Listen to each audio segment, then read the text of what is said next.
So Elon Musk is going scorched earth on Donald Trump and the Republicans because turns out they were all lying when they were campaigning to you. It turns out it was a big lie. DOGE was a big lie. I think Elon Musk feels used, and because they doesn't appreciate getting hit in the eye, and he probably didn't appreciate getting punched in the eye by whatever deep state guy did that to him. So Trump was supposed to come in and blow up the deep state. And all he's doing is fortifying it. That's exactly what's happening. And in case you don't know that, well, here's Elon Musk to let you know part of it. They never went to the Pentagon. In fact, Donald Trump and the GOP are drastically increasing the Pentagon's budget. The place where there's more waste, fraud, and I mean, if there's a ground zero for waste, fraud, and abuse, it's the Pentagon. They never went to the Pentagon. They never did that. They promised to. Elon Musk promised to. He actually said he was going to do that. He said, "Oh, it sounds like a job for DOGE," and they never did it. Now, I'm going to guess Elon Musk wasn't allowed to. Maybe he didn't go. Get punched in your eye trying to go there. Yeah, maybe he didn't go there because he's also a defense contractor and he gets a ton of money from them, but from the Pentagon, and he didn't want to piss them off. Who knows? Here he is. He goes, "I'm sorry, but I just can't stand it anymore. This massive, outrageous, pork-filled congressional spending bill is a disgusting abomination." Wow.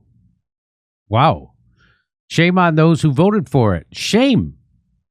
He's saying shame on Donald Trump. He's saying shame on the Speaker Johnson. He's saying shame on everybody except Thomas Massie.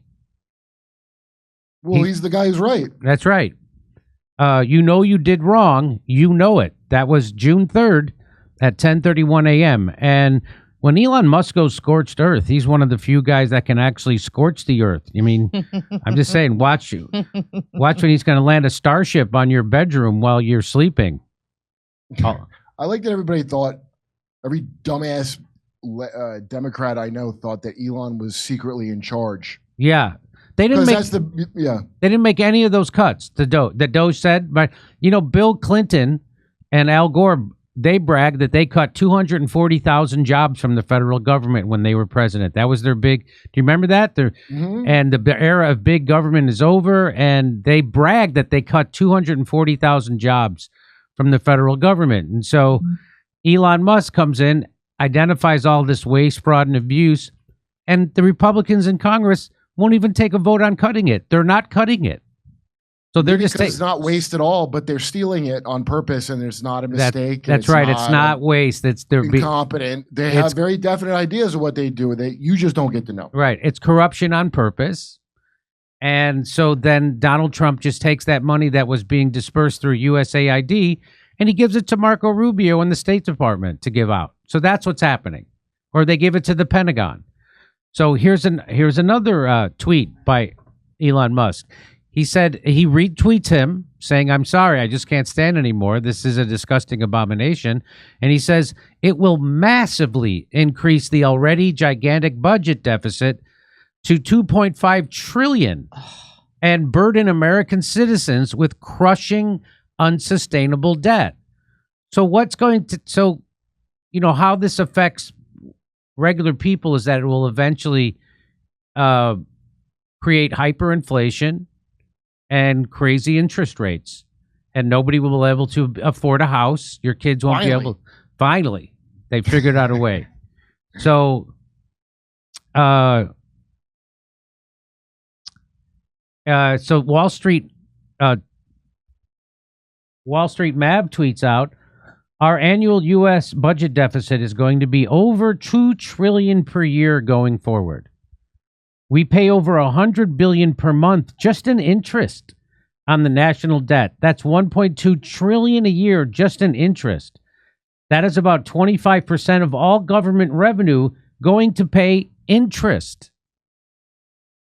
And Elon Musk tweets that out, and he says interest payments already consume 25% of all government revenue. If the massive deficit spending continues, which it will, believe me, the deficit spending will continue until morale improves. That is a twist on the old phrase, the beatings will continue until morale improves. That's what this is.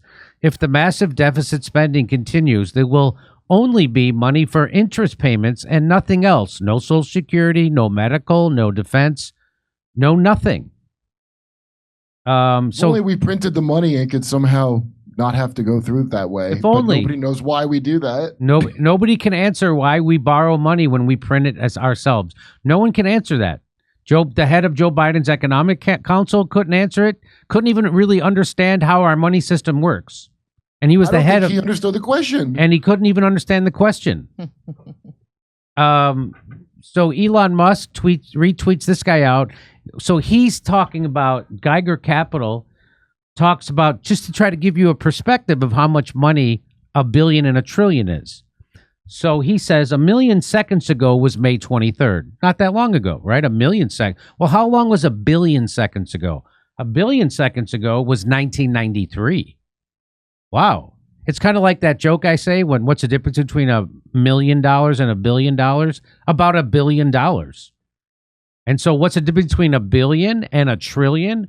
Well, a trillion seconds ago was 30,000 BC. So that gives you the idea what a difference between a million, a billion, and a trillion is. So we're now, the U.S. national debt is now growing by $1 trillion every 6 months. Every 6 months, it grows by $1 trillion, which if those were seconds, it would be 30,000 BC. Just to let you know. So he retweets that, and he says, the immense level of overspending will drive America into debt slavery. Do you want to say so? You want here? Can I show you? This is the old the head of the Fed. What's his name? Anyway, Jerome Powell. This is Powell. Watch what he says. The U.S. is on an unsustainable fiscal path. The U.S. federal government's on an unsustainable fiscal path, and that just means that the debt is growing faster than the economy. I have the sense this worries you very much. Over the long run, of course it does. Jeez. You know, we're borrowing from future generations. It's time for us to get back to putting a priority on fiscal sustainability, and sooner is better than later. And the thing that's the big boner here is that Trump decided to, and the GOP decided to go ahead and cut health care, cut medical benefits, Medicaid to working people and poor people, and cut food stamps. You know, by hundreds of billions of dollars, not touching the Pentagon, the thing that everybody wants cut. And they're still not reducing the deficit. They're still exploding the deficit by an extra $2 trillion. And it's probably an extra $5 trillion, probably more than that. So they're not. So they went and screwed you. So they gave you all the pain and you get none of the benefits. Yeah, well, Jimmy, Bernie Madoff couldn't ever stop his scam. He literally, if he wanted to put a stop to it, he never could. Right. You know? So they're going to have the whole, hey, this is going to drive America to debt slavery. That must be our ultimate goal, because Jerome Powell, the guy from the Fed, was telling them this. So what is it? They don't know. It's just for me to worry about, not the people. Right. Not the people there. They want it to happen. There's no other explanation, because this is a thing I've heard about my whole life. So he also tweets this out. So not Jerome Powell tweeted out, this is not Apple or Tesla or even NVIDIA. This is the U.S. national debt. And look how it just goes. And we're up to 36 trillion, on our way to 37 trillion. And look how it just ballooned since 2000. Just bam. And Pentagon can't pass an audit. And the Pentagon will not pass an audit. So basically, people are going to be setting their own Teslas on fire just to stay warm this winter. See how the timeline coincides with Catherine Austin Fitch explaining how we had trillions of dollars stolen? Yes. Since this roughly, she said 97, but it's roughly, you look at the spikes. So here's another tweet from Elon Musk. The rabbit hole said it took over 200 years for the United States debt to reach 12 trillion. 12 trillion is now how much we added in 4 years between 2020 and 2024. So we are adding as much debt in 4 years as it took us to add in 200 years. And Elon retweets that and says America is in the fast lane to debt slavery. And again, here's one of these nice charts. So there's with the start of the United States, and then boom. So that's what we're living through right now. Yeah. Well, And you know what they're doing. because your government is completely captured by corporations and billionaires, and you don't live in a democracy. This is not what a democracy looks like. This is what oligarchs who are pillaging the treasury. They're hollowing out the country. That's what they do. That's what mafias do. We live in a mafia state. Just like in Goodfellas, when they took over that restaurant, they'd put the booze and the food in the front door. They'd take it out the back door, resell it, put that money in their pocket. And then when the restaurant went belly up, they just burned it down for the insurance. And that's exactly what they're doing to our country. They're not investing in our country. They're not investing in you. They're sucking the money out. They're taking it from your health care. They're taking it from your education. They're taking it from your food stamps. They're taking it from your road construction, your school. They're taking it from everything they shouldn't be, and they're putting it in the hands of a handful of millionaires and billionaires who actually run the country and run the whole entire Western world. People like Klaus Schwab, people like the international banker who now is Carney, who's running Canada. That's who Bill Gates, Jeff Bezos. Those are the people who actually run things. Right, wait. Mark Andreessen.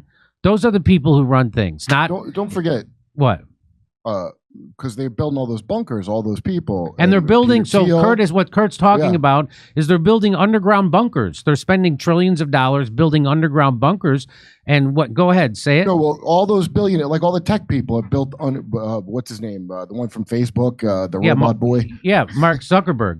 Yeah, and. It's not a secret why. They saying it out loud at their tech. You watch these tech speeches, they're insane. Yeah. But it's because they're just going to run out the clock till AGI comes out. You know, artificial general intelligence, the thing is going to come out any minute now, because that's going to eliminate the white collar jobs. And the guy literally said at this convention, there's going to be a lot of civil unrest when that happens. Yeah. And that's why we have bunkers. So they're running the debt up. As soon as AGI comes out, all the laptop liberal dipshits out there, your jobs are gone. That's when, if you recall the Soviet Union, they united people that worked at all levels because they were mad. They've anticipated this.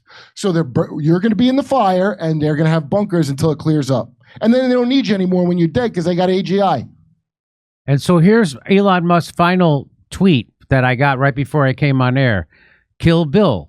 He tweeted that out, which means kill the bill. This budget bill. I thought it was Bill Gates. I was like, that's a little bit too much if it's Bill Gates. So, and of course, the way people have reacted to this is sadly predictable. So this person, Shuait Travel or whoever this person is, why are you stirring posts like this? Pots. Which side? Why are you stirring pots like this? Which side are you on? Pick Israeli? one. Is that an Israeli? We are confused who to follow.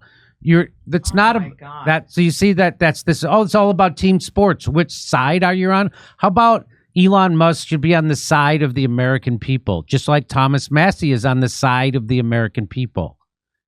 That's the side you're supposed to be on, not Democrat, not Republican, not which billionaires control the Democrats, not which billionaires control the Republicans. You're supposed to be on the side of the American people and trying to get a hold on our fiscal sovereignty, which we are losing. It's gone. So this isn't going to end. Meaning the money printing and the spending and the borrowing and the debt. And so what does that lead to? That leads to hyperinflation and high interest rates. So people who have money saved, it's worthless, and people won't be able to buy houses. So that's what this is leading to. And it's coming faster than you think, I think. And that's why people like when Steve Bannon came on the show, he was talking about we have to do this to save our civilization. We have to do this to save our country. And people are willing to take hurt. I think people would take the hurt of cutting Medicaid or cutting food stamps. I think people would even be willing to cut other things if you were actually cutting the debt and deficit and it was going down instead of exploding.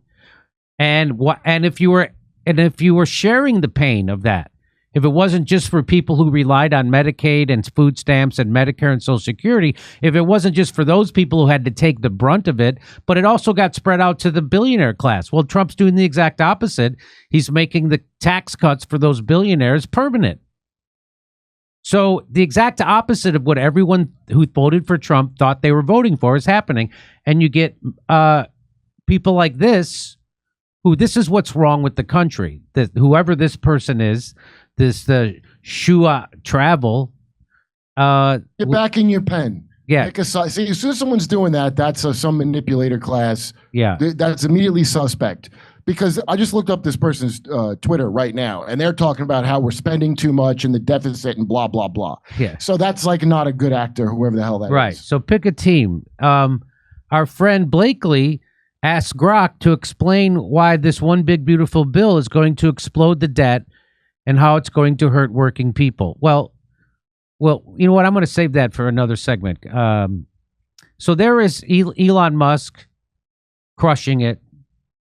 Crushing the GOP and Donald Trump's big, beautiful bill. And again, I'm no fan of Elon Musk. I don't have irrational hatred for him either. But I haven't picked a billionaire myself, yeah, that I like or hate. I don't give a rat's ass. All we learned from this is, no, Elon was not in charge, idiots. And guess who else isn't in charge? Trump, apparently. Yeah, Trump is not. Yeah, so Trump is not actually in charge, and Elon Musk was never in charge, because that's why he's doing this. Because if he was in charge, he would have implemented some of the cuts from DOGE. He couldn't. And guess what? They're not implemented. None of that money that he found is being cut from the budget. Did you know that? So they first said they were going to cut $2 trillion, and then it came down all the way down to like $160 billion, and people are like, well, we'll take what we can get, and they're not even cutting that. You'll get nothing and like it. That's what you'll get. Yeah, and you'll get nothing like it. So you'll get nothing and like it. You'll get no cuts and you'll like it. And Elon Musk's, trashed his reputation with half the country by doing this, and he got nothing out of it. It didn't do anything. It didn't work, except his reputation certainly got trashed with half the country. And his Tesla didn't like him already. And his Tesla didn't like him already. But his Tesla stock, his Tesla stock crashed. It wasn't crashing. Democrats used to buy him. It wasn't crashing before he teamed up with MAGA. It only crashed after he teamed up with MAGA, and so it was all for nothing. It was all for nothing. So Donald Trump is and the Republicans are turns out they're going to cut taxes for the billionaires and screw everybody else. Who saw that coming? Peter Thiel, when he made J.D. Vance in a lab. Yes, that's right. Made him fat in a lab. I didn't say he created. Yeah. Then the Thiel and that other scumbag from Palantir, all those tech people. That's who runs. That's who's running stuff. Hey, if you watch this show, you already know the media lies for the establishment nonstop. They lied about Russiagate, Ukraine, COVID, the lockdowns, all of it. That's why I keep partnering with Ground News. Their app and website make it super easy to compare media coverage from all over the world in one place. It's actually very handy. Like on Trump saying Zelensky is prolonging the war by refusing to cede Crimea to Russia. Well, if you go to Ground News/JD, you'll get instant access to nearly 600 articles covering it worldwide. Ground News will even tell you if each reporting source has a political bias, how reliable the reporting is, and if they're independently owned or corporate controlled. They'll even show you where news sources are based. It's a super helpful way to see how UK media says Trump's walking into the Kremlin trap. Kiev points out they're under missile attack, and antiwar.com says Zelensky is actually the one holding things up. 3 different versions of the same story, and exactly why you can't just take the first headline you see as fact, especially when Trump's involved. You know the media is going to twist it into whatever it fits their agenda, so I can't recommend enough following the Ukraine war and even politics on Ground News. Check your blind spots and find the stories missing from either side of the political spectrum. You won't get this kind of transparency from mainstream media. Ground News is a lot like this show, actually. They're doing what we're doing. So just go to ground.news/JD or just scan the QR code on the screen. We're offering my viewers 40% off the same plan I use, which gets you unlimited access to all their features. This knocks the price down to just $5 a month. Subscribing not only supports an independent news platform working to make the media more transparent, it also supports this show and everything we do here. Come see us on tour in Glasgow, Manchester, Belfast, Dublin, Liverpool, Birmingham, and London. Go to jimmydore.com for a link for tickets.